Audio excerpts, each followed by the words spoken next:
кітаптердің бәрі Бауыржан Момышұлының кітаптары. Бауыржан Момышұлы менің кумирім. Мынау кітапты бізге мектепке тапсырма ретінде берді.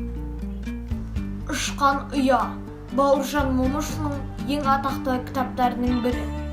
Бауыржан бұл шығармасында өзінің балалық шағы туралы айтады. Батыр бала күнінен бастап зейінді, серет, өте күшті болған екен.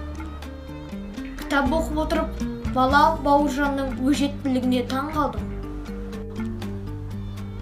Бірінші бетте Бауыржан батырдың қолған өзінің қолы бар. Кітапта халық дәстүрі туралы көп мәлімет беріледі. Кітаптың бет саны 278 бет.